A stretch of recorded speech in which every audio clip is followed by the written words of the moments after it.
ಅಡಿಕೆ ಬೆಳೆ ಪ್ರತಿ ವರ್ಷ ಗಣನೀಯವಾಗಿ ಕಡಿಮೆಯಾಗುತ್ತಿರುವುದರಿಂದ ಅಡಿಕೆ ಬೆಳೆಗಾರರು ಬಿಕ್ಕಟ್ಟಿನಲ್ಲಿ. ಈ ಹಿನ್ನೆಲೆಯಲ್ಲಿ ಹೆಚ್ಚುತ್ತಿರುವ ರೋಗಬಾಧೆಗಳನ್ನು ಎದುರಿಸಲು ಡ್ರೋನ್ ಉಪಯೋಗಿಸಿ ಇರುವ ಕೀಟನಾಶಕ ಪ್ರಯೋಗಕ್ಕೆ ಸರ್ಕಾರ ಅನುಮತಿ ನೀಡಬೇಕೆಂದು ಕಿಸಾನ್ ಸೇನಾ ಜಿಲ್ಲಾ ಸಮಿತಿ ಪದಾಧಿಕಾರಿಗಳು ಸುದ್ದಿಗೋಷ್ಠಿಯಲ್ಲಿ ಆಗ್ರಹಿಸಿದರು.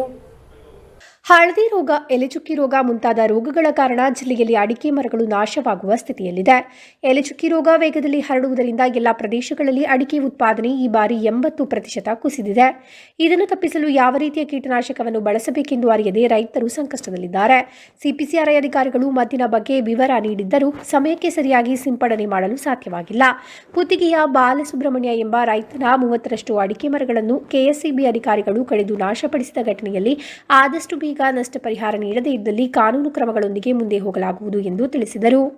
കർഷകർക്ക് അവർ കഞ്ഞി കുടിക്കാൻ വകയില്ലാത്ത വിധം കഷ്ടപ്പെട്ടുകൊണ്ടിരിക്കുമ്പോൾ ഈ മരുന്ന് കളിക്കുവാനുള്ള പണം ചെലവാക്കാനുള്ള കഴിവ് കർഷകർക്ക് ഇല്ലാത്തൊരു സാഹചര്യമാണ്. ഞങ്ങൾക്ക് ആദ്യമായി സർക്കാരിനോട് അതേപോലെ പല പഞ്ചായത്തിലും ആവശ്യപ്പെട്ടിട്ടുണ്ട്.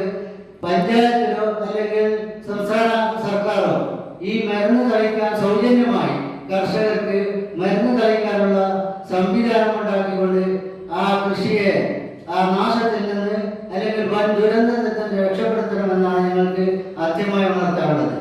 ಕಿಸಾನ್ ಸೇನಾ ಜಿಲ್ಲಾಧ್ಯಕ್ಷ ಗೋವಿಂದ ಭಟ್ ಕೊಟ್ಟಂಗುಳಿ, ಪ್ರಧಾನ ಕಾರ್ಯದರ್ಶಿ ಶುಕೂರ್ ಕನಾಜೆ, ಜೊತೆ ಕಾರ್ಯದರ್ಶಿ ಸಚಿನ್ ಕುಮಾರ್ ಎಂಬುವರು ಉಪಸ್ಥಿತರಿದ್ದರು. News bureau, Kasaragod.